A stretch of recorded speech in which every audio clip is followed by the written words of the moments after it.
Mais nous voyons que le début, ce n'était pas au nom de Jésus-Christ. Cela est juste venu. Pourquoi Jésus s'était tenu? Il a baptisé silencieusement. Pourquoi Jean-Baptiste a aussi baptisé silencieusement sans mentionner aucun nom? C'est parce qu'il y avait quelque chose qui devait arriver. Les gens dans l'Ancien Testament, ils adoraient au nom de Jéhovah. Quelque part, j'ai oublié la brochure. Ils utilisaient le sang des animaux. Frère Branham dit que le sang était dans le sang des animaux. Car le sang ne pouvait pas purifier l'adorateur. Il couvrait seulement les péchés, mais l'adorateur restait le même. L'adorateur restait le même avec son péché. Pour qu'il puisse encore revenir l'autre fois, se repentir encore, donner d'autres sacrifices. C'est pour cela qu'on ne pouvait pas adorer et on ne pouvait pas présenter ces baptêmes-là. Maintenant, je vais encore approfondir, j'aimerais parler sur le baptême. Le baptême au nom de Branham. C'est quelque chose qui met les gens dans la confusion. Le monde entier est dans la confusion à cause de ceci. Le même baptême au nom de Jésus-Christ.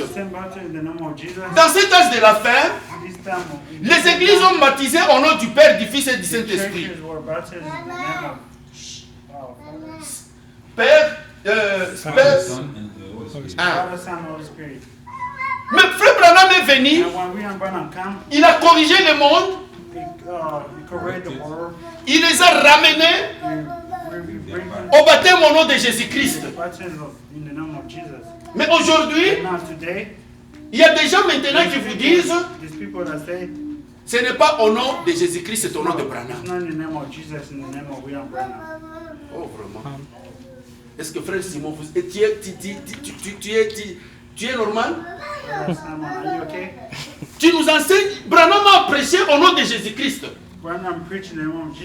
Mais toi maintenant tu nous dis c'est au nom de Branham. Je vais lire Branham. Je vais vous lire Branham.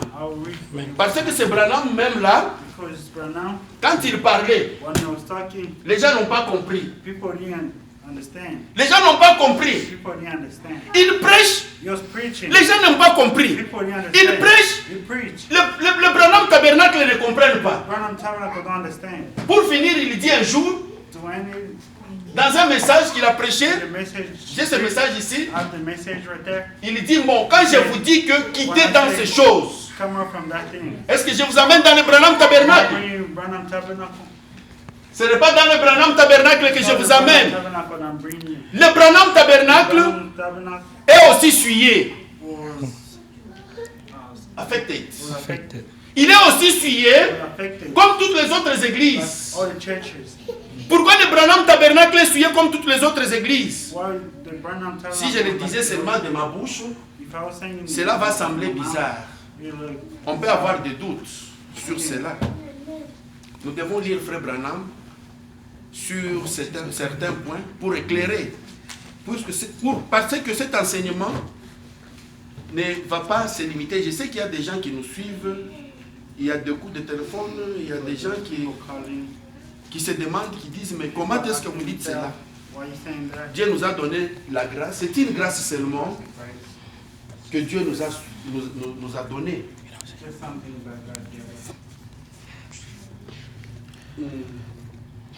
Je vais tout d'abord vous lire quelque chose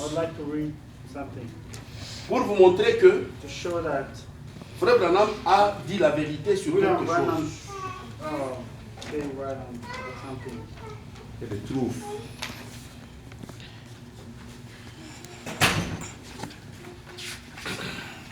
Je suis dans le message que Frère Branham a intitulé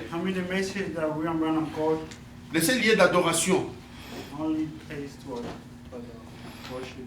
Du 28 novembre 1965 matin, à Life Tabernacle. Frère Branham dit ceci. Sur le paragraphe 9. Je vous salue, vous tous qui êtes dispersés dans tous les pays. C'est Life Tabernacle. Donc il était dans un tabernacle qu'on appelait Life Tabernacle. Il dit, c'est Life Tabernacle de Crèveport. Est magnifique. Il est plein à craquer de gens venus pour écouter cette leçon d'école de dimanche. Vous savez, si j'habitais ici à Crèveport, je ne vais rien dire contre quiconque. C'est ici que j'irai à l'église. Dans ce Life Tabernacle. Ce n'est pas une dénomination, cette église. C'est un temple interdénominationnel. Ils sont sortis des dénominations. Pourquoi ils sont sortis des dénominations? Parce qu'ils m'ont accepté moi et le message que je prêche. Amen. Amen. Parce qu'ils m'ont accepté moi et le message que je prêche. Frère Branham est en train de dire la vérité ici que ce Branham Tabernacle, ce Life Tabernacle l'ont accepté, c'est pour cela qu'ils ne sont pas une dénomination. Ne pas accepter Frère Branham, même si vous vous dites que vous êtes pasteur dans n'importe quelle façon, connu dans le monde entier, vous êtes une dénomination. Amen. Et une dénomination n'entrera pas au ciel.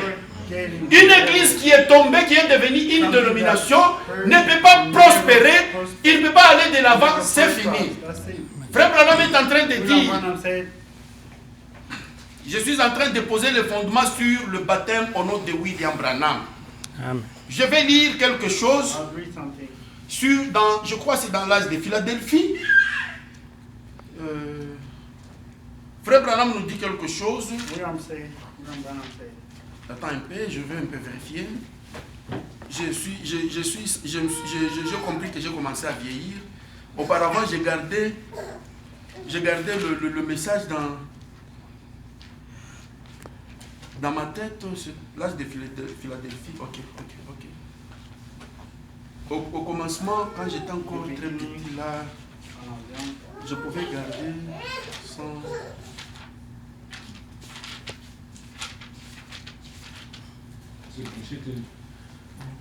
L'âge de Philadelphie prêchait le samedi 10 décembre 1960, soir, Branham Tabernacle.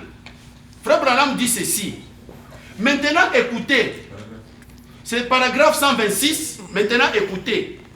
C'est fort, mais j'aimerais que quelqu'un me montre un endroit où en glanant dans l'histoire, chaque église que Dieu a suscitée a suivi la voie de la Pentecôte sans aucune organisation, et aussitôt qu'elle s'est organisée, elle mourait, elle ne se relevait jamais. Oh, on a bien continué à être membres, mais ils n'ont pas eu de réveil. Le réveil de l'ITER ne s'est jamais relevé. Le réveil méthodiste ne s'est pas non plus relevé. Le réveil pentecôtiste ne se relèvera pas non plus. Non. Ils ont organisé cela et Dieu avait dit au cours des âges de l'église qu'il haïssait cette chose-là, la doctrine des Nicolaïtes. Quand une église tombait, c'est-à-dire ils s'organisaient. L'église s'organisait. C'était la mort. Et Dieu n'était pas dans la chose. Et Dieu quittait cette chose-là. L'église était tombée. Dieu quittait, ne pouvait pas avoir quelque chose. Mais Frère Branham dit que si vous ne l'adorez pas, vous ne le croyez pas, c'est l'organisation. Et une fois que l'église entre dans l'organisation, il est tombé. Et l'église, quand il tombe, il ne se relève pas selon ce que Frère Branham dit dans l'âge de Philadelphie. Si vous voulez bien le comprendre, je vais prendre notre écriture dans les lieux d'adoration. Je vais prendre quelque chose et je suis en train de descendre. C'est sur le problème de l'organisation, du baptême et tout ceci. Je suis dans ce message qui a été prêché le 20 février 1965 soir. Paragraphe 51. Frère Branham dit ceci. Nous avons là un très bon type. Nous l'avons juste parcouru lorsque nous avons vu les 7 âges de l'Église. Il nous montrait que Dieu gardait les 7 âges de l'Église dans la parole. Car chaque âge de l'Église produisait une partie de la parole. Et chaque fois qu'il faisait et qu'il voyait la lumière, tout comme les gens qui ont découvert et qui découvrirent le baptême au nom de Jésus-Christ, que firent-ils? Ils en firent une dénomination. Avec le baptême au nom de Jésus-Christ, les gens qui ont découvert ce baptême-là au nom de Jésus-Christ, ils l'ont fait une dénomination. Frère Branham dit que une église qui entre dans la dénomination, elle est quoi? J'aimerais que tous me répondent. Une église qui entre dans la dénomination, elle est quoi? Elle est morte. Elle est morte. Maintenant, écoutez. Now listen.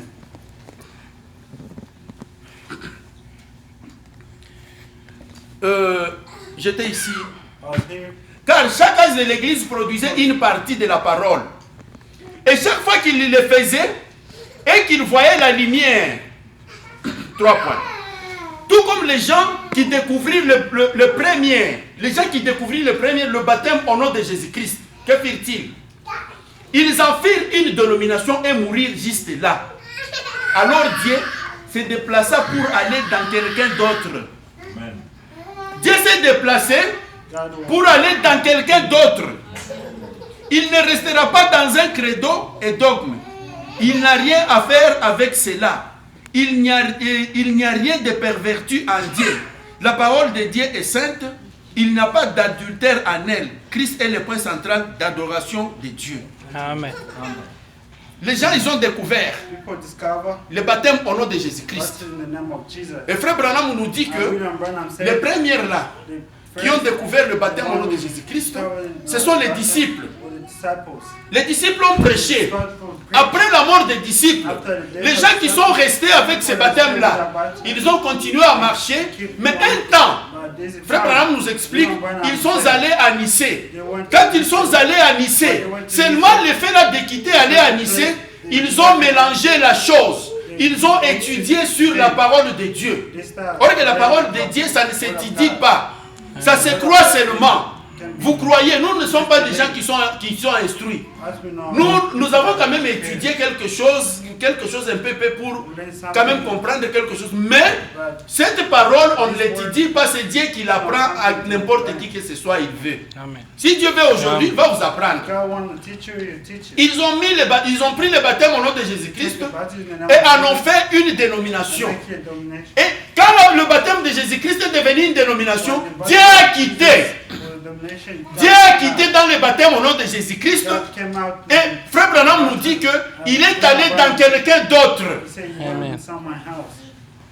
Mais la question devient un peu compliquée. La question devient un peu compliquée. Les autres vont me dire, nous sommes baptisés au nom de Jésus-Christ. Cela suffit. Nous allons lire Frère Branham. Aujourd'hui, je vais descendre un tout petit peu. Je ne vais pas aller vite.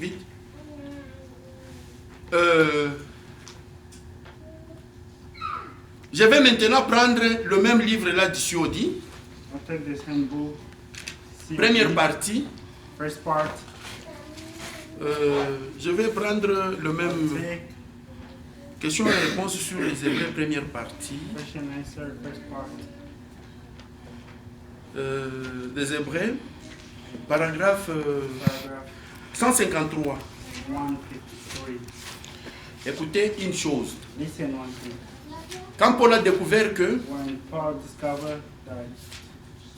un certain baptême qu'ils avaient fait, ces questions et réponses sur les Hébreux, première partie, dans COD. 153. Écoutez, il y a une question ici.